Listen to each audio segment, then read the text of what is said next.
History never repeats itself, but it does often rhyme. Mark Twain, a very, very famous quote, probably many of you have heard. In this video, we'll be looking at Bitcoin's historical price data and seeing how it compares to where we are right now in the Bitcoin cycle. And of course, we're going to be breaking down a few altcoins to see if there's any opportunities. Let's see what the charts are saying. So let's not waste any time. Let's get it.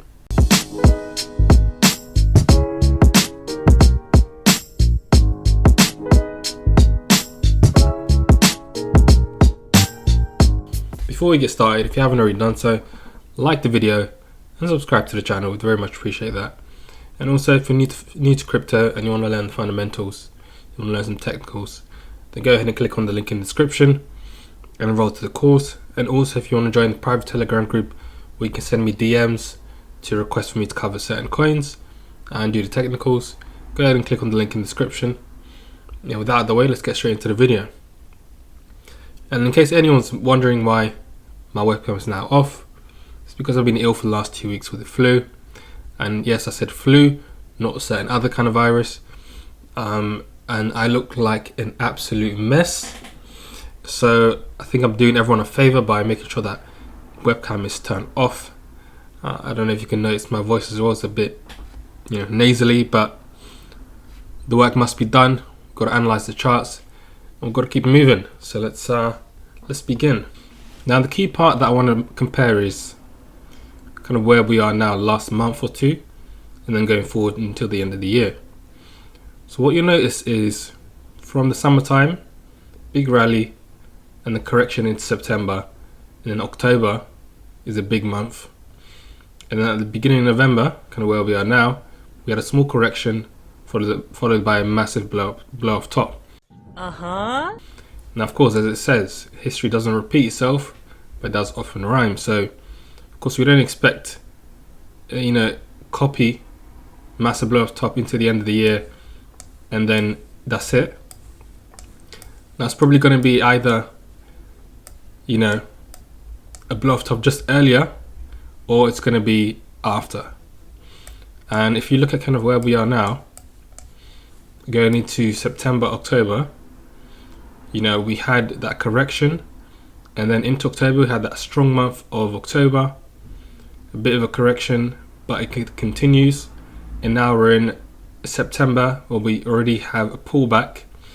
So we could expect potentially some more further pullback in the next week or two, maybe another retest of this resistance turn support, and then a big impulse into the end of the year.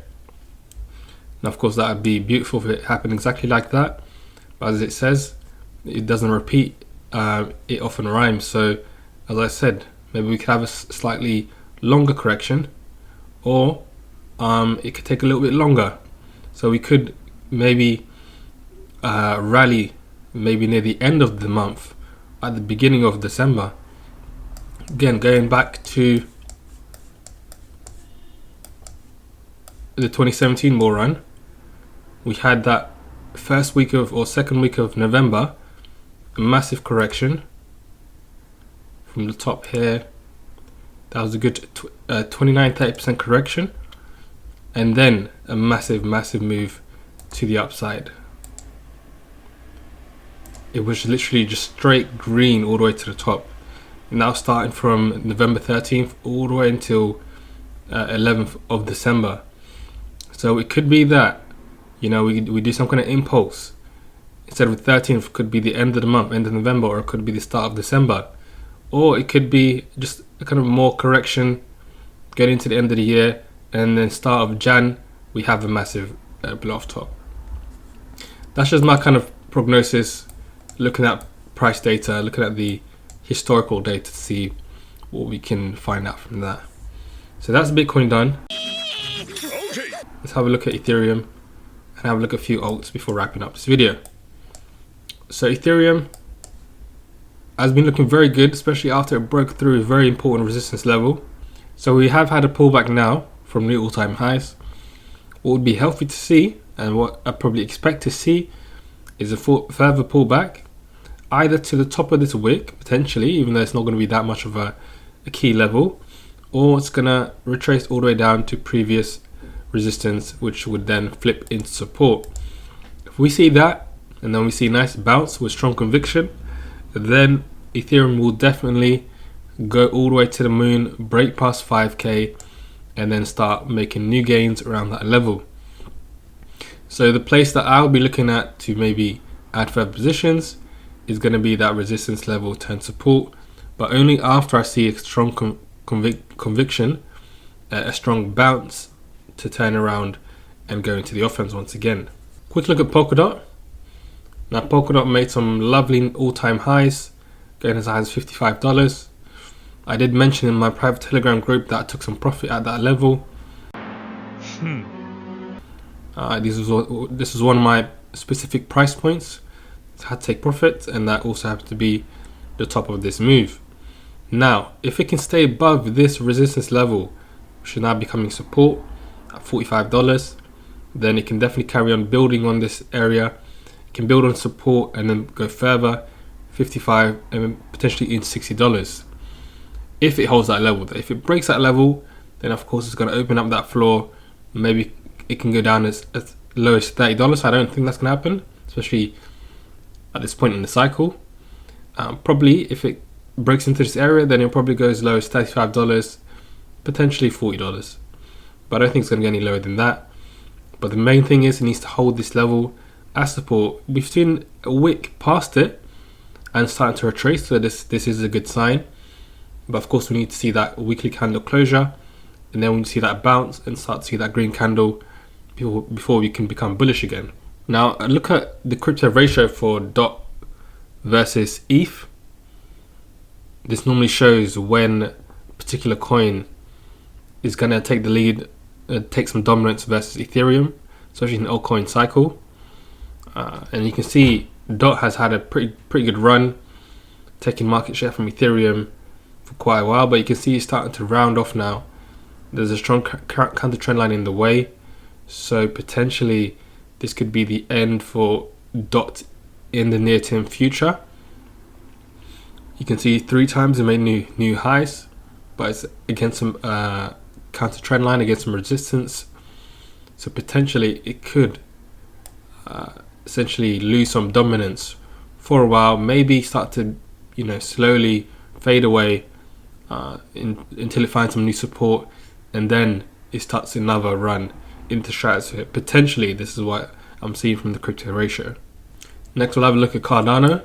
Now Cardano has been retracing since the end of August, so literally retracing for a long time now. It's starting to reverse now. It did find a support at the 618 level and starting to build. It got rejected from the $2.30 level, very important resistance level, but it's still increasing from the 618. It's still making gains from that level. So as long as it can hold that level as support, it can stay above the 618 and carry on building slowly, I think Cardano's time might be coming once again. Really?